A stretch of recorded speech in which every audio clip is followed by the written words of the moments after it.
नमस्कार बच्चों, कैसे हैं आप सब। आशा करती हूँ आप सभी अच्छे होंगे, स्वस्थ होंगे, खुश होंगे और अपनी पढ़ाई भी अच्छे से कर रहे होंगे। तो आज हम यहाँ पर एकत्रित हुए हैं पढ़ने के लिए अपने भूगोल की कक्षा में अपना चैप्टर वायुमंडल में जल। तो आप देख सकते हैं इस चैप्टर को हम यहाँ पर पहले भी पढ़ चुके हैं सर के साथ और काफी अच्छे से उन्होंने इस चैप्टर को आपको एक्सप्लेन किया है। तो एक बार हम इसको रिवाइज करेंगे और बाकी के टॉपिक को आगे कंटिन्यू करेंगे और साथ ही इस पार्ट में कुछ आपके यहाँ पर बहुविकल्पीय प्रश्न हैं उनको भी हम सॉल्व करेंगे। तो देखिए यहाँ पर जैसे कि आपको पता है कि इस चैप्टर का नाम है वायुमंडल में जल और काफी सारी चीजें आप इस पार्ट के बारे में जान चुके हैं। तो जैसे अब देखिए कई बच्चे ऐसे होंगे जो लास्ट सेशन में क्लास में नहीं होंगे, जिन्होंने अच्छे से नहीं पढ़ पाया होगा, ठीक है। तो एक बार वो भी, और कुछ चीजें ऐसी हैं जिनको आपने यहाँ से नोट भी करना है, जिनको आपने यहाँ से लिखना भी है, ठीक है। तो आप जहां जहां पे मैं आपसे कहूँ तो आप वो चीजें पॉइंट वाइज नोट भी करते रहें ताकि आपको घर पर जब आप चैप्टर को पढ़ें, रिवाइज करें, तब आपको अच्छे से सारी चीजें समझ में आ जाए। तो जैसे आप इससे पिछले चैप्टर में या इससे पहले आप पढ़ चुके होंगे कि हवा में जलवाष्प मौजूद होती है।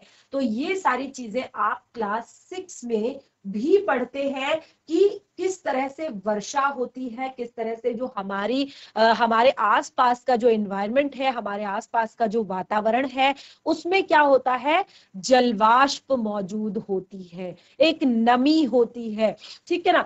तो आपने देखा होगा अलग अलग हमारे जैसे सीजन आते हैं, जैसे ग्रीष्म ऋतु आती है, शरद ऋतु आती है, वर्षा ऋतु आती है। तो सारे अलग अलग टाइम पे आपने देखा होगा, सबसे एक अगर हम बहुत ही कॉमन सा एग्जांपल लें, बहुत ही साधारण सा अगर हम उदाहरण लें तो वो है हमारे कपड़े सुखाने का, ठीक है। अगर हम कपड़े सुखाते हैं तो आपने देखा होगा कि ग्रीष्म ऋतु में हमारे कपड़े जो है बहुत ही जल्दी सूख जाते हैं, ठीक है। कैसे सूख जाते हैं, क्योंकि जो सूरज होता है वो काफी तेज चमक रहा होता है, धूप बहुत कड़ी होती है, तेज होती है, और दी जो है वो आपके कपड़ों से वाष्प जो जल है उस कर लेती है। और आसपास भी बहुत ज्यादा आपने देखा होगा कि गर्मियों में लू कैसे चलती है, क्योंकि जितना भी हमारे एनवायरमेंट में, जितना भी हमारे वातावरण में, वायुमंडल में जो हवा है उसके साथ जो है जलवाष्प जो है, थोड़ा बहुत भी जो नमी है वो सूरज की किरणें जो है सब की सब अवशोषित कर लेती है, खींच लेती है, और जिससे क्या रहता है, वातावरण बहुत ज्यादा गर्म रहता है और कपड़े भी बहुत जल्दी सूख जाते हैं, ठीक है। और इसी चीज को अगर हम विंटर्स में देखें, सर्दियों में देखें, तो आपने देखा होगा सूरज में रोशनी तो होती है, धूप तो होती है, धूप आपको बहुत अच्छे से दिखाई देगी, धूप में आपको चमक भी बहुत अच्छी दिखाई देगी, लेकिन एक टाइम ऐसा होगा कि आप कपड़े सुखाएंगे वो बहुत शाम तक भी वो नहीं सूखते, क्योंकि इन्वायरमेंट में आपने देखा होगा नमी बहुत ज्यादा होती है। और आपने देखा होगा जैसे जैसे सूरज ढलता है, ठीक है ना, जैसे जैसे सूरज ढलता है, जैसे जैसे सांझ होती है, और वैसे वैसे क्या होता है, फिर आपका ओस की बूंदें गिरने लगती है। अब वो ओस क्या होती है, वही तो है वातावरण में जो जलवाष्प के रूप में, यानी कि जो जल है, वायुमंडल में जो जल है वो क्या होता है, बिल्कुल किस तरह से बहुत ज्यादा ओस के रूप में गिरने लगता है। तो ये आपको क्लियर है, ये आप समझते हैं, ये आप जानते हैं कि वायुमंडल में, हवा में जलवाष्प मौजूद होती है। अब इसको जलवाष्प क्यों कहा है, देखिए अगर जल होगा तो वो तुरंत ही नीचे गिर जाएगा, ठीक है ना, केवल जल होगा तो वो तुरंत ही नीचे गिर जाएगा, लेकिन यहाँ पर जल मौजूद है, लेकिन किस रूप में है, वाष्प के रूप में है। वाष्प यानी कि बिल्कुल वायु के रूप में, हवा के रूप में है। जैसे मैंने आपको बताया कि जो ये वाष्पीकरण की क्रिया होती है, ठीक है ना, तो इसमें क्या होता है, जैसे आपने देखा होगा छोटी क्लास में, जब हम 3rd 4th 5th में होते हैं, 6 में होते हैं, छोटे से हमें सिखाया जाता है कि आप जो ये वाष्पीकरण की क्रिया है कैसे हमें सिखाई जाती है। आपके टीचर्स भी आपको कहते हैं कि आप एक कटोरी में पानी लीजिए और उसको बाहर धूप में रख दीजिए, और आप उसको 2-3 घंटे बाद देखेंगे कि या तो वो पानी थोड़ा सा कम हो जाएगा और या तो वो पानी क्या हो जाएगा, बिल्कुल सूख जाएगा, ठीक है। तो वो डायरेक्ट तो नहीं जाता ऊपर कहीं भी, वो कैसे जाता है, वाष्प के रूप में जाता है। कैसे जाता है पानी ऊपर, वाष्प के रूप में जाता है। अब देखिए, तो यहाँ पर अब हम इससे बिल्कुल अच्छे से हम समझ चुके हैं कि वो एकदम से ऊपर जाता है तो तुरंत ही नहीं गिरता, ठीक है ना। आपने ये देखा कि अगर वाष्प के रूप में जल ऊपर चला भी गया है तो वो तुरंत ही नहीं नीचे नहीं आता, वो कणों के रूप में ऊपर जो है मौजूद रहता है, ऊपर जो है बना रहता है। तो ये आप बहुत अच्छे से पढ़ चुके हैं, जो कि यहाँ पर इस एक लाइन में ये सारी चीजें बताई गई है। ठीक है, आप पढ़ चुके हैं कि हवा में जलवाष्प मौजूद होती है, यानी कि अब आपको कंफर्म है, अब आपको क्लियर है कि जो हमारी वायु है, जो हमारी हवा है, इसमें जलवाष्प यानी कि जो आपका जल है वो वाष्प के रूप में मौजूद रहता है। ठीक है, अब देखिए यहां पर कहा इसमें वायुमंडल के आयतन में 0 से लेकर 4% तक की भिन्नता पाई जाती है। और आपको पता है कि हमारा जो पूरा का पूरा वायुमंडल है ये विभिन्न प्रकार की जो गैसें हैं, विभिन्न प्रकार के जो आपके गैसीय कण हैं उनसे मिलकर बना होता है। ठीक है ना। तो अब इसमें जो जल की मौजूदगी है वो यहाँ पर बताया है कि इसमें जल कितनी मात्रा में होता है, वो यहाँ पर क्लियर किया है। तो अब आप देखिए 0 से लेकर 4% तक की भिन्नता पाई जाती है, यानी कि फिक्स नहीं है कि 0 होगा, फिक्स नहीं है कि 4 होगा। ठीक है, इसमें इतनी अलग अलग, यानी कि 1 भी हो सकता है, 2 भी हो सकता है, 3 भी हो सकता है, 4 भी हो सकता है, परसेंट की भिन्नता पाई जाती है। और देखिए इसमें मौसम की परिघटना, अब देखिए यहाँ पर ये बताया मौसम की परिघटना, अब ये चेंज होने का कि आज वातावरण में कितना जल है, 1% है, 2% है, 3% है, 4% है, 0% है, ये कैसे होगा, ये सब कौन डिसाइड करेगा, ये सब डिसाइड करेगा मौसम की परिघटना। मौसम जो चेंज होते रहते हैं, जैसे मैंने आपको क्या बताया कि ग्रीष्म ऋतु में क्या होता है, ग्रीष्म ऋतु में हमारे आसपास का वातावरण बहुत ही ज्यादा गर्म होता है, और जब आप घर के अंदर रहते हैं ना, घर के अंदर फिर भी, क्योंकि घर के अंदर का जो नॉर्मल टेम्परेचर होता है वो 25 होता है। ठीक है, तो अगर आप नॉर्मल घर में रहते हैं तो घर तो आपको फिर भी थोड़ा सा ठीक लगता है, अगर बाहर गर्मी है तो टेम्परेचर थोड़ा सा बढ़ सकता है, लेकिन अगर आप घर से बाहर निकलते हैं गर्मियों में, ठीक है, तो क्या होता है गर्मियों में अगर आप घर से बाहर निकलते बहुत ज्यादा एकदम से हमें पसीना आने लगता है, गर्मी होने लगती है, और कई बार तो गर्म हवाएं चल रही होती हैं जिसको हम कहते हैं कि लू चल रही है। ठीक है ना। तो अब देखिए ये क्या रीजन है, यही है मौसम की परिघटना, यानी कि मौसम का चेंज होना, मौसम बदलना। कभी फिर वर्षा ऋतु आ जाती है, वर्षा ऋतु में भी क्या होता है, वातावरण में नमी रहती है। एक तरह से आपने देखा होगा जब बारिश होती है, अगर 2-4 दिन धूप निकल जाए तब ठीक है, लेकिन अगर लगातार बारिश रहे और उसके बाद आप देखेंगे तब भी वातावरण में काफी नमी रहती है।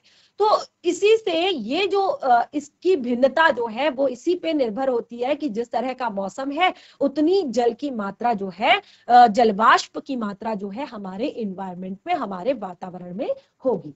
ठीक है, जल वायुमंडल में 3 अवस्थाओं में रहता है। क्लास 9 में आपकी साइंस की बुक का फर्स्ट चैप्टर, क्लास 9th में आपकी साइंस की बुक का फर्स्ट चैप्टर क्या है, ठोस, द्रव और गैस।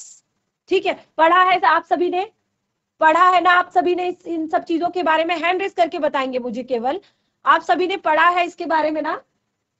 वायुमंडल में जल 3 अवस्थाओं में रहता है। कौन कौन सी 3 अवस्थाओं में रहता है, ठोस, द्रव और गैस। अब देखिए हमने कहा ठोस, द्रव और गैस, तो हमारा जो ये पूरा एनवायरनमेंट है, आपने देखा होगा जो पहाड़ी क्षेत्र होते हैं वो गर्मियों में भी बर्फ से ढके हुए रहते हैं।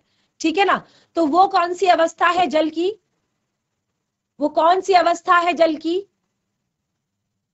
अब देखिए क्लास 11th के बच्चे हैं, मुझे इतना इजी सा क्वेश्चन आपसे नहीं पूछना चाहिए, जैसे कि मैंने आपको बताया कि ये तो क्लास 9th का आपका फर्स्ट चैप्टर है आपकी साइंस की बुक का। ठीक है ना, ठोस, द्रव और गैस। तो आपने देखा होगा ग्रीष्म ऋतु में पहाड़ों पर आप जाएंगे तब वहां पर आपको, तब भी आपको वहां पर बर्फ मिलेगी, तो वो है आपकी ठोस अवस्था, जल की ठोस अवस्था है वो। आप क्या करते हैं, इस तरह से उसका गोला बनाते हैं और एक दूसरे पर फेंकते हैं। ठीक है ना, वो कैसे आप संभव होता है, क्योंकि वो ठोस अवस्था में है, उसके जो अणु हैं, आपने पढ़ा है कि जब जो है कोई भी अणु इस तरह से बहुत ज्यादा नजदीक होंगे, कैसे, किसे ठोस अवस्था कहते हैं, किसे द्रव अवस्था कहते हैं, किसे गैस अवस्था कहते हैं, ये तीनों आपको पता है। ठीक है ना, कंफर्म है सभी को कि द्रव अवस्था क्या होती है, ठोस अवस्था क्या होती है और आपकी गैसीय अवस्था क्या होती है।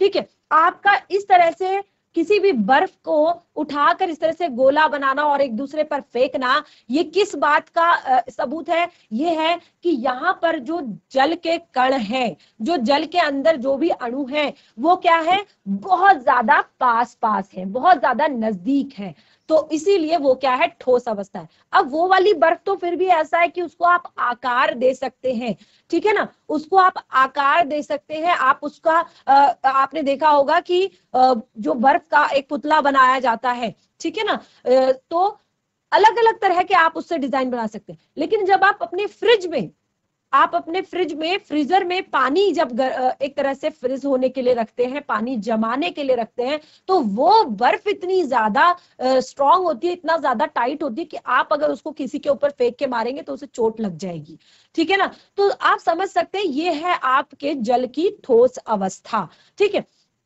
उसके बाद अब हमने कहा कि हमारे वायुमंडल में 3 अवस्थाओं में, तो ठोस अवस्था, अब उसके बाद आता है द्रव अवस्था, ठीक है। उसके बाद क्या आता है, द्रव अवस्था। अब द्रव अवस्था क्या होती है? द्रव अवस्था में भी जल के अणु जो है आपस में जुड़े रहते हैं, चिपके रहते हैं, लेकिन वो इतने ज्यादा लूज होते हैं कि अगर आप उसे बाल्टी में डालोगे तो वो बाल्टी का शेप ले लेगा, अगर आप उसे बॉटल में डालोगे आप उस बॉटल का शेप ले लेगा, अगर आप उसे कटोरी में डालोगे तो कटोरी का शेप ले लेगा, और अगर आप उसे यूं ही नीचे बिखरा दोगे तो वो ढलान की तरफ क्या हो जाएगा, सारा का सारा बहकर चला जाएगा, ठीक है ना।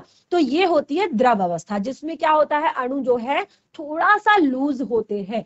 उसके बाद आती है गैसीय अवस्था। तो हमने यहाँ पर कहा कि जल जो है वायुमंडल में, हमारे पूरे इन्वायरमेंट में, हमारे पूरे वातावरण में 3 अवस्थाओं में रहता है। अब जो जल वाष्प है वो है जल की गैसीय अवस्था, वो गैस के रूप में रहता है, यानी कि जल के अणु जो है वो इतने ज्यादा लूज होते हैं, इतने ज्यादा खुले खुले होते हैं। आपने देखा, जो मैंने आपको बताया वाष्पोत्सर्जन की प्रक्रिया, तो जब वाष्पोत्सर्जन होता है, ठीक है, जल का वाष्पीकरण होता है, तो जल के अणु जो है क्या होता है, अब जैसे धूप पड़ी, आपने देखा होगा पानी जब उबलता है तो बिल्कुल जो धुआं निकलता है वो क्या होता है, वो पूरे किचन में फैल जाता है, पूरे। आप नहीं समझ पाएंगे कि इधर है कि इधर है कि इधर है कि इधर है। आप ये नहीं ढूंढेंगे कि इधर ही इकट्ठा हुआ है या इधर ही इकट्ठा हुआ है या इधर ही इकट्ठा हुआ है, वो क्या होता है, पूरे चारों तरफ फैल जाता है। लेकिन उसी को अगर आप क्या करें, ढक कर रख दें, ठीक है, जो उबलता हुआ पानी है उसको अगर आप ढक कर रख दे, तो आपने देखा होगा उसके ऊपर क्या हो जाता है, जब आप ढक्कन हटाते हैं तो क्या हो जाता है, बहुत सी भाप उसके ऊपर होती है, और जैसे ही आप ढक्कन हटाते हैं तो वो जो जल ऊपर जो वाष्प इकट्ठा हुई है वो बूंद बूंद बूंद के रूप में वापस आपकी प्लेट से गिरने लगती है, ठीक है। तो ये है जल की गैसीय अवस्था। अब जब यहाँ से वाष्पोत्सर्जन होता है धरती से, तो वो आसमान में जाकर वायुमंडल में चारों तरफ फैल जाती है, और वायुमंडल में जो बाकी जो गैसीय कण हैं उनके साथ वो मिलकर एक तरह से वहीं पर इकट्ठा हो जाती है, वहीं पर रहने लगती है, ठीक है। अब देखिए, वायुमंडल में आर्द्रता जलाशयों से, वाष्पीकरण तथा पौधों से वाष्पोत्सर्जन से प्राप्त होती है। वायुमंडल में आर्द्रता, ठीक है, वायुमंडल में जो ये आर्द्रता उपस्थित होती है, जो ये एक तरह से नमी कह सकते हैं, या जो आपकी वातावरण में जो ये वाष्प के कण हैं, ये कैसे होते हैं, किस कारण से होते हैं, ये जलाशयों से वाष्पीकरण, जितने भी जलाशय होते हैं, जलाशय यानी कि जहां पर जल होता है, अब वो समुद्र भी हो सकता है, नदी भी हो सकती है, तालाब भी हो सकता है, झील भी हो सकती है, झरना भी हो सकता है, या आसपास का कोई नदी नाला भी हो सकता है, क्योंकि वाष्पोत्सर्जन की क्रिया जो है हर जगह से हो रही है। आपने देखा होगा कि गर्मी के दिनों में, जहां बरसात के दिनों में जो नदी का पानी होता है वो बहुत ही ज्यादा होता है, बहुत ज्यादा मात्रा में होता है, क्योंकि लगातार बारिश हो रही होती है, लगातार बारिश हो रही होती है, और चारों तरफ से पानी आता है और नदी का जल स्तर बढ़ जाता है, ठीक है। और अब देखिए, आप सर्दियों में देखेंगे वो जो है थोड़ा और कम रहेगा, पानी जो है थोड़ा और कम हो जाएगा, क्योंकि जो एक्स्ट्रा पानी आ रहा था जंगल से, नदियों से, नालों से, छोटे मोटे जो गाड़ गधेरे होते हैं जो हमारे पहाड़ों में, तो उनसे वो क्या हो जाता है, धीरे धीरे कम होने लगता है, क्योंकि बारिश नहीं हो रही है पहाड़ों पर, तो जो छोटे मोटे नाले हैं वो नहीं आ रहे। ठीक है, अब यही चीज अगर गर्मियों में चली जाए, आप देखेंगे कि गर्मियों में जो बाकी छोटे मोटे जल स्रोत होते हैं वहां पे तो बिल्कुल भी पानी नहीं होता, और नदी के पानी की जो एक तरह से मात्रा होती है वो भी कम हो जाती है। ठीक है, नदी में भी पानी क्या हो जाता है, का लेवल जो होता है, जल स्तर जो होता है नदी का, वो भी कम हो जाता है, क्योंकि रीजन ही यही है कि उसका वाष्पोत्सर्जन हो जाता है, वो वाष्प के रूप में उड़ जाता है। और यही वाष्पीकरण, जितनी भी हमारे वातावरण में नमी है, आर्द्रता है, उसका एक ही रीजन है कि जो जलाशयों से वाष्पीकरण होता है तथा पौधों में जो वाष्पोत्सर्जन होता है, वाष्पोत्सर्जन। अब ये भी आपने पढ़ा होगा, आप देखते हैं सुबह के टाइम पे, आप किसी भी पेड़ पौधे के सामने जाएंगे, सुबह के टाइम पे आप देखेंगे कि उसकी जो पत्तियां होती है ना, ये सब साइंस पूरा ये जो आपका चैप्टर है ये पूरा साइंस से रिलेटेड है। अगर आप साइंस में अच्छे से आपने पढ़ा है तो आपको ये चैप्टर समझ आएगा। ये छोटी क्लासेस में जब आप 6th-7th में होते हैं तभी ये सारी चीजें आपको बताई जाती है वहां पर। ये बिल्कुल जैसे मैंने बताया कि आपके 9th क्लास का तो केवल यही आपका चैप्टर है, ठीक है ना। तो आपने देखा होगा जब वाष्पोत्सर्जन, जब पौधे अपना भोजन बनाते हैं, और पौधे अपना भोजन कब बनाते हैं, कौन बताएगा मुझे, पौधे अपना भोजन कब बनाते हैं। देखिए, पौधे अपना भोजन बनाते हैं सनलाइट की प्रेजेंस में। आप सभी को पता है, जिसको हम प्रकाश संश्लेषण की क्रिया कहते हैं, फोटोसिंथेसिस कहते हैं। ये भी आपका क्लास 8th-9th का बहुत ही महत्वपूर्ण टॉपिक है। और इससे आगे भी देखिए, आपकी क्लासेस जो है बढ़ती जाती है, जो आपका टॉपिक है वो तो वही रहता है, लेकिन आप उस टॉपिक की एक तरह से उस टॉपिक में कितने विस्तार से आपको चीजें बताई गई है वो आपका क्लास वाइज जो है बढ़ता जाता है। लेकिन फोटोसिंथेसिस आप पढ़ लेते हैं क्लास 6th-7th में, 8th में आप पढ़ लेते हैं। तो आपने फोटोसिंथेसिस में पढ़ा होगा कि हमेशा सनलाइट की प्रेजेंस में होता है, धूप सूर्य के प्रकाश की उपस्थिति में होता है, जिसमें पौधे अपना भोजन बनाते हैं। ठीक है, वो क्या करते हैं, वो सूर्य का प्रकाश लेते हैं और वो जमीन से उसकी जो जड़ें होती है वो जल और खनिज लवणों का अवशोषण करती है। ठीक है, क्या करती है, जमीन से जल और खनिज लवणों का अवशोषण करती है, और उसके बाद वो सीधे सारा जाता है पौधे की पत्तियों में, जहां पर हरित लवक की उपस्थिति में ये सब चीजें यानी कि पौधे अपने भोजन बनाने की प्रक्रिया करते हैं। ठीक है, ये प्रकाश संश्लेषण क्लियर हुआ। अब रात का समय है। ठीक है, अब रात का समय है तो रात के समय पर प्रकाश संश्लेषण की क्रिया तो होगी नहीं।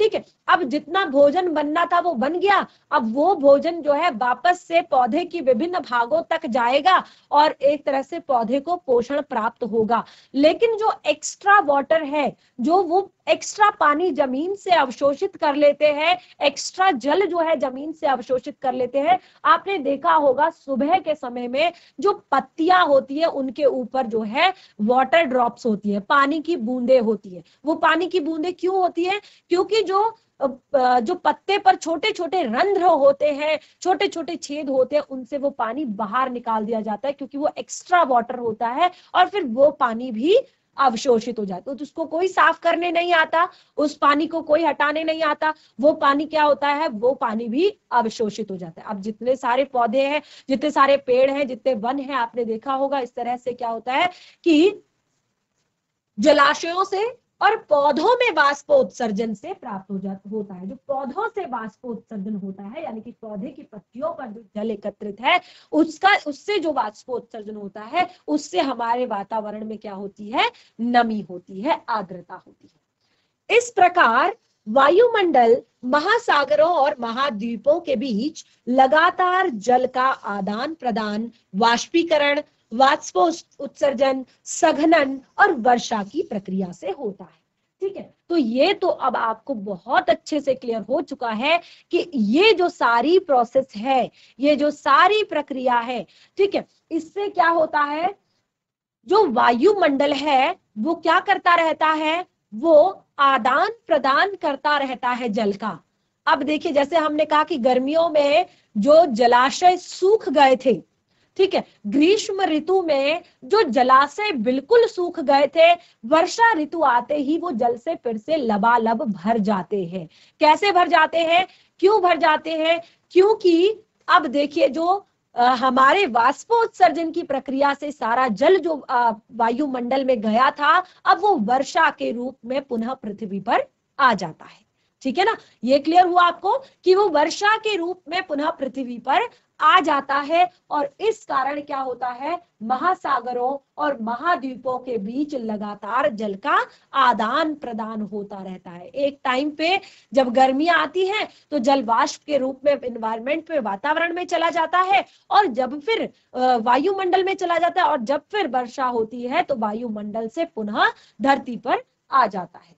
और ये सब होता है वाष्पीकरण, वाष्पोत्सर्जन, सघनन एवं वर्षा की प्रक्रिया के द्वारा। ये चार चीजों की प्रक्रिया, चार प्रक्रियाओं के द्वारा, वाष्पीकरण के द्वारा, वाष्पोत्सर्जन के द्वारा, सघनन के द्वारा और वर्षा की प्रक्रिया के द्वारा, ये सारी चीजें एक तरह से आदान प्रदान होती रहती हैं वायुमंडल और पृथ्वी तक।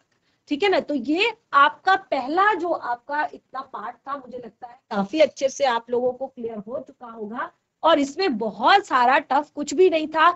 देखिए, इसीलिए जैसे जैसे हम क्लास में जो चीजें पढ़ते हैं ना, मैंने कहा कि हमारा लेवल जो है पढ़ाई का बढ़ जाता है, चीजें वही रहती हैं। अब जैसे हमने ये सारी चीजें पहले भी पढ़ी हुई हैं, लेकिन अब यहाँ पे हमें इनसे आगे कुछ बताया जा रहा है, इनसे आगे कुछ पढ़ाया जा रहा है कि जो वायुमंडल में जल है वो क्या होता है, कैसे होता है। ठीक है, चलिए आगे बढ़ते हैं।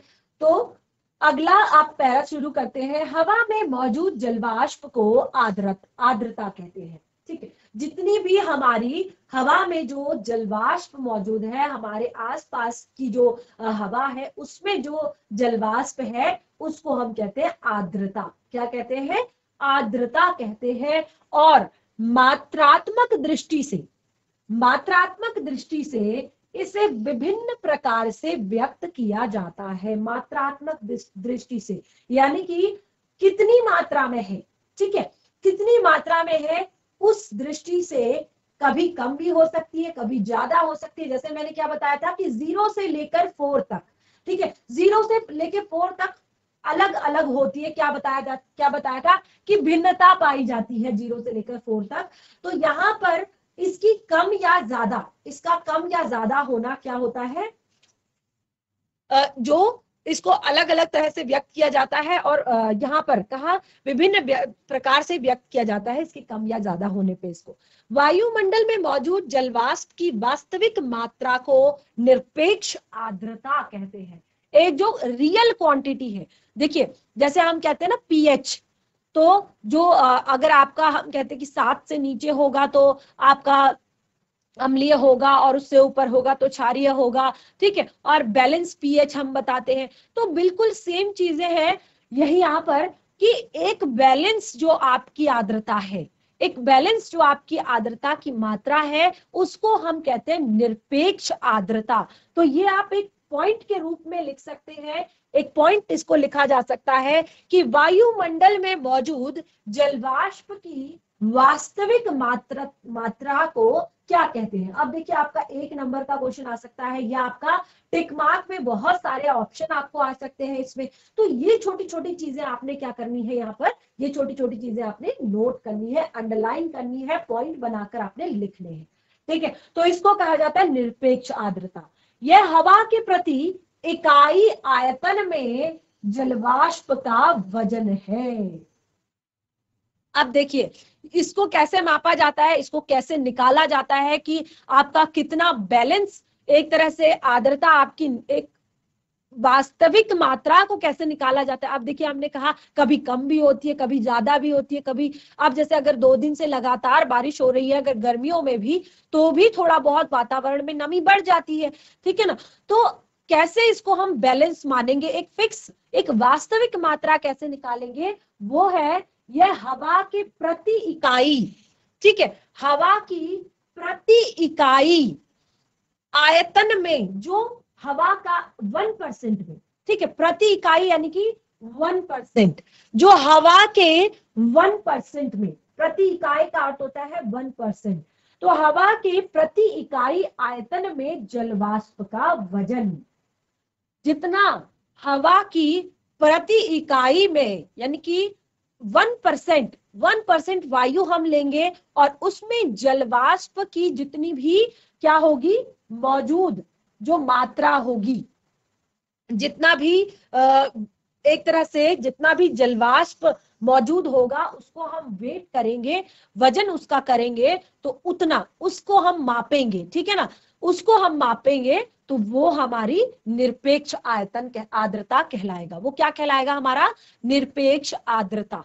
तो क्योंकि हम जैसे मैंने बताया कि कभी कम कभी ज्यादा, कभी कम कभी ज्यादा होता है, तो एक फिक्स निकालने के लिए हम हवा को 1% यानी कि प्रति इकाई जो वायु है, यानी कि हर एक प्रति इकाई 1% जो वो वायु लेंगे उसमें जितनी भी जो आपकी जलवाष्प का वेट आएगा, जितना भी जलवाष्प की मात्रा आएगी, उसको हम कहेंगे निरपेक्ष आर्द्रता। ये ध्यान रखिएगा, ठीक है, ये भी आप लिख सकते हैं। और इसे ग्राम प्रति घन मीटर के रूप में व्यक्त किया जाता है। और इस वेट को, जो ये वेट आएगा किसका? आर्द्रता का, प्रति इकाई वायु में जो आर्द्रता की मात्रा निकलेगी उसे निरपेक्ष आर्द्रता कहेंगे। और उसका जो माप होगा वो किसमें लेंगे? जैसे हम कहते हैं ना 1 किलो है, आधा किलो है, 1 पाव है, 100 ग्राम है, 50 ग्राम है, ये क्या है? सारे माप है।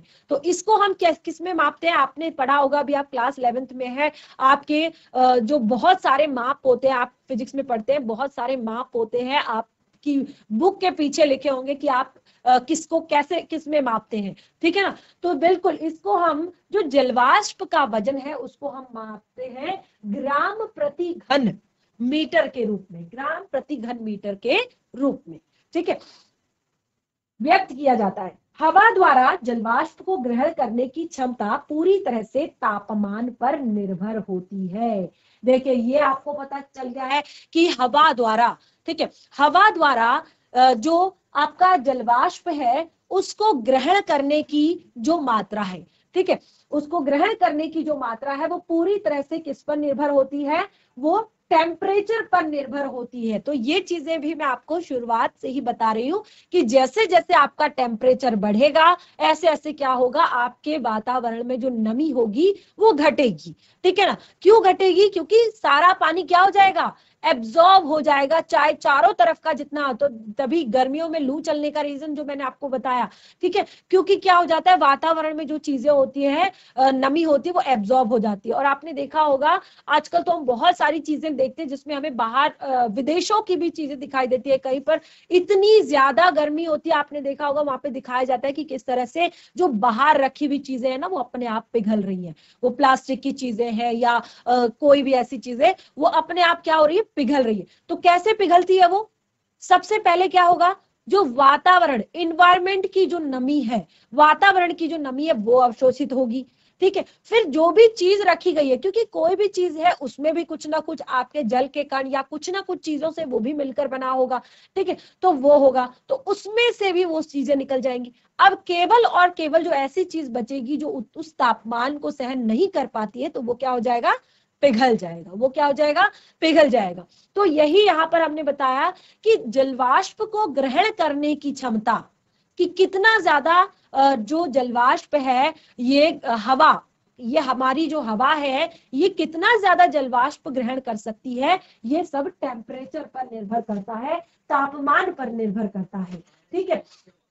अब देखिए टेम्परेचर पर निर्भर करता है, ये मैंने क्लियर कर दिया कि क्यों टेम्परेचर पर निर्भर करता है। अब सर्दियां हैं, सर्दियों में जो टेम्परेचर होता है वो बहुत ज्यादा लो होता है, ठीक है। कैसे लो होता है? क्योंकि जो सनलाइट होती है, सूर्य हमसे बहुत दूर होता है, सनलाइट होती है वो केवल एक तरह से रोशनी तो हमारी पूरी होती है, चमक तो प्रॉपर होती है, लेकिन उसमें एक वो गर्मी नहीं होती, ठीक है। और जिससे वातावरण में जो हमारी नमी है, आर्द्रता है, वो एब्जॉर्ब नहीं हो पाती, बहुत जल्दी एब्जॉर्ब नहीं हो पाती। ऐसा नहीं है कि सर्दियों में बिल्कुल भी कपड़े नहीं सूखते, आप सुखाएंगे सुबह के टाइम पे अच्छे से डाल देंगे तो वो दिन तक, शाम तक अच्छे से सूख जाएंगे। और आपने देखा होगा पतले कपड़े बहुत ज्यादा जल्दी सूखते हैं, थोड़ा मोटे कपड़े होते हैं जिन्होंने जल को ज्यादा ग्रहण किया होता है वो थोड़ा सा धीरे धीरे सूखते हैं, ठीक है।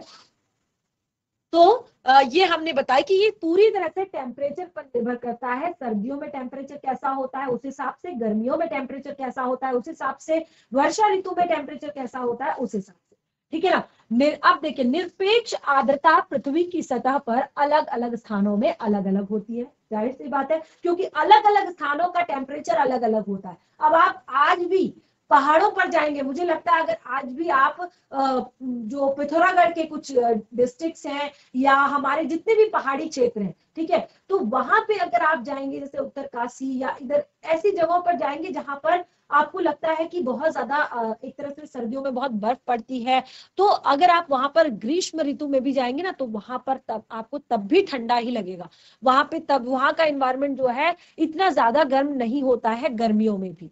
तो क्योंकि टेम्परेचर आपका अलग अलग स्थानों पर अलग अलग है, तो इसी रीजन से आपका वायुमंडल में जो मौजूद आर्द्रता है उसका जो परसेंटेज होता है, उसकी जो प्रतिशत होती है, वो अलग अलग स्थानों पर, जैसे हमने कहा कि अलग अलग स्थानों पर अलग अलग होती है। और दिए गए तापमान पर अपनी पूरी क्षमता की तुलना में वायुमंडल में मौजूद आर्द्रता के प्रतिशत को सापेक्ष आर्द्रता कहते हैं। आप देखिए, निरपेक्ष आर्द्रता किसे कहते हैं, ये मैंने आपको क्लियर किया था कि जो 1% वायु में, ठीक है, एक जो इकाई आपका प्रतिशत इकाई जो आपकी है, प्रति इकाई जो आपका वायु है, उसमें जितनी आर्द्रता की मात्रा है नापने पर, उसको हमने कहा निरपेक्ष कहते हैं। अब देखिए, सापेक्ष किसे कहते हैं, तापमान पर अपनी पूरी क्षमता की तुलना में, ठीक है, टेम्परेचर में अपनी पूरी क्षमता की तुलना में मौजूद आर्द्रता के प्रतिशत। अब देखिए, एक तो होता है पूरी जगह का लेना, एक उसकी क्षमता में, उसकी तुलना में जो एक तरह से वायुमंडल में मौजूद जो आर्द्रता है उसको हम कहते हैं सापेक्ष आर्द्रता, ठीक है। अब देखिए, हवा में तापमान के बदलने के साथ साथ ही आर्द्रता को बदलने की, आर्द्रता को ग्रहण करने की क्षमता बढ़ती या फिर घटती है। ये मैंने क्लियर कर दिया कि जैसे जैसे आपका टेम्परेचर बढ़ेगा वैसे वैसे आपकी आर्द्रता कम होगी, और जैसे जैसे आपका टेम्परेचर घटेगा वैसे वैसे आपकी आर्द्रता बढ़ेगी।